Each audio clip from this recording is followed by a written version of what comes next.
All right, welcome. I just wanted to discuss the Blues Wild series. Kind of talk about what happened and how the series went and where the teams are now and where I saw them going. So I'm going to preface this by saying I had the Wild winning. I had the Wild going fairly far.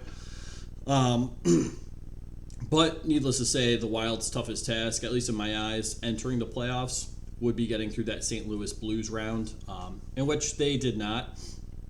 Now, again, I did a whole video on kind of the penalty minutes and the reffing analysis, and like a video or two ago. It didn't come down to the refs dictating who won this. The refs were definitely a wild card, and we didn't see traditional playoff hockey as we've seen in years past, where the refs kind of swallow their whistles. It's a little more gritty. The Wild were built for that, and the Blues didn't play into that. And respect to the Blues. That's not a game the Blues want to play, nor should have been playing. That's not when they play their best. They can play physical and gritty, but at the same time, you're not going to beat a team like the Wild, who have players who can just drop the gloves and hit hard and play that style of game throughout a 7-game series. So again, no disrespect to kind of the Blues in terms of that. It did play in their favor a bit because their special teams are good, whereas the Wild's special teams really haven't been good at all throughout this season or last season. So edge to the Blues, but that's not, your special team should be good going into the playoffs anyway. That's not, that wasn't a determining factor in this series per se. The Wild lost this game because the Blues found a way to tighten up and play good defense. Their goaltending, the Blues goaltending wasn't great. I'm not gonna lie. It was good. It wasn't like, there wasn't like Swiss cheese in the net in the Blues goal, but the Blues defense tightened up, making the Wild take a lot of outside shots. And aside from one line on the Wild, that's not really how they play. They're skill guys, the one line being the Eriksson-Ek-Foligno line. They like to get in, get those gritty goals. But, the Fiala and Boldy line, the Kaprizov-Zuccarello line, even the fourth line, it's more of a skill goal kind of game. They're going to score more skill goals than they are gritty goals. So, we heard the stories of the Blues defensemen going down every so often. It was next man up. But if you play positionally well on defense, it's going to work in your favor. And it really worked out for the Blues to hold the Wild's high-powered offense at bay. We have seen this, at least in Boston, because, I'm a Bruins fan. The Bruins have been among the lead leaders throughout the season in getting shots on goal. But we consistently talk about their depth scoring being an issue. That's because the Bruins take all their shots from the outside. They don't drive to the net and kind of get those gritty goals like they used to. It's a lot of outside shots. It's a lot of high save percentage shots. And it makes the goaltenders and the opposing team's defense look good. And if you can play that style of defense well, as the Blues did, you have a good chance of shutting down an offense. Also, the Blues have a lot of depth scoring. They, a lot of 920 goal scorers this year. So goals will come from almost every line, which is nice. So I don't know. The Wild's goaltending was all right too. I thought Fleury was all right. I didn't think he didn't look like a Vezina Trophy goaltender in net. Especially the first few games, he was doing a lot of flopping, and he made some saves doing that, but it was really confusing. Like, what are you doing? But that's also classic Fleury. He tightened up and played more positionally well as the series went on, and I thought he was a lot better in his final games in net. And then you have Cam Talbot coming in Game 7. He's cold. So I don't know. The Wild didn't deserve to win the series the way they played, regardless of things like penalty minutes and defense. They didn't play that well. There were a few games they played all right, but what's it called? They needed to get to the net, and they didn't. They weren't able to. So credit to Berube, credit to the Blues for that. What's it called? Sorry, I usually have like a board behind me. It's usually like a guide. But the Wild, all right. So the Wild also had the Kaprizov line that was scoring. They had the Eriksson Ek line. Didn't really do a whole lot on the score sheet, but played physical, played gritty, and played very good shutdown defense as they do. That's their role. The Boldy Fiala line didn't show up, and the fourth line, the Duhaime, Delorier, the Jost line, didn't really do much because that's more of a checking line. It's more of a physical line, and they didn't really have the opportunity to play that way throughout the game. I thought at least the fourth line was good, but again, their style of play was not present in this series. So it is what it is.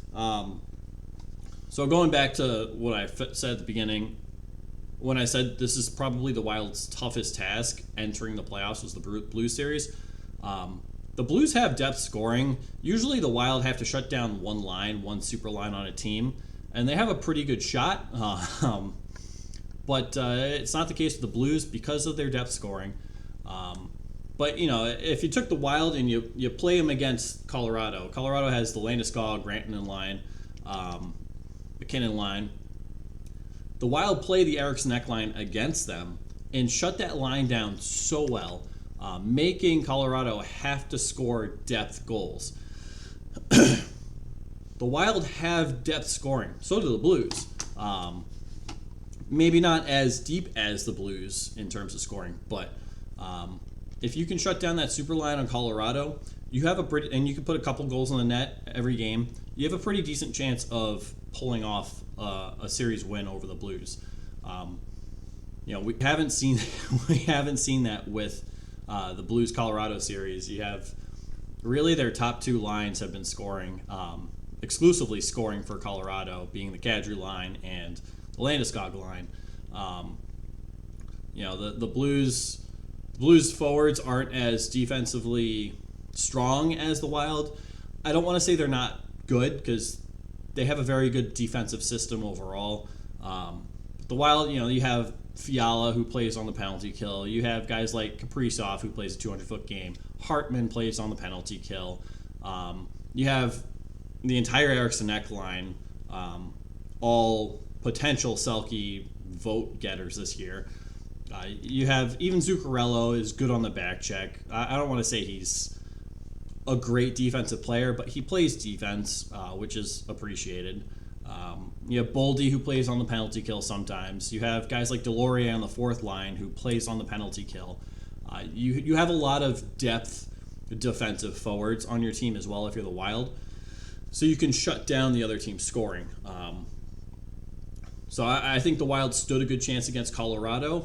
I think the Wild system and the way their team is built had a good shot of beating Colorado.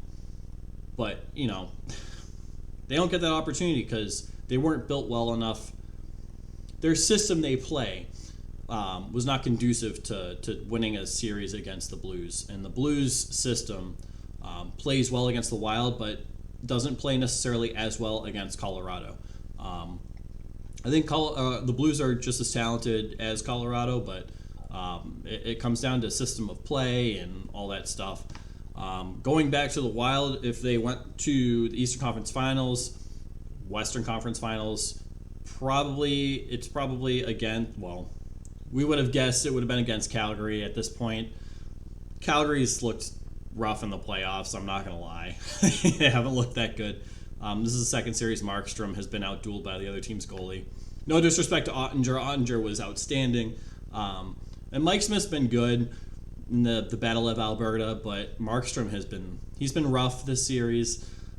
You need top-tier goaltending to make a run. So at this point, I don't know. The way the Wild played Calgary at the end of the season, I would have had the Wild beating Calgary. The Wild were to encounter Edmonton. I honestly don't know if assuming they have McDavid and Draisaitl on two different lines. I don't think the Wild would fare as well in that series. That might be another tough series like the Blues one was. But needless to say, The Blues won. They move on. It wasn't due to really any external factors. The Blues outplayed the Wild, and they deserve the win. I personally do not like Colorado at all.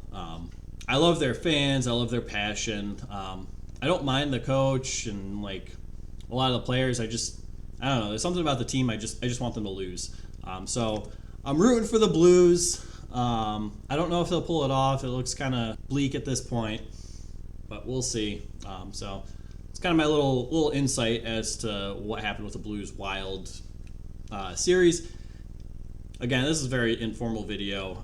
If you have anything else or questions or comments or whatever it may be with the series, like please drop a comment. I don't know. It was an interesting series, and I'm sure I missed a bunch of stuff because I don't have my guide back here. But let me know. I'm curious. Hoping the Wild can figure out their cap situation, bounce back next year. Again, I'm a Bruins fan first, but I'm still a very avid Wild fan. I watch every single Bruins and Wild game.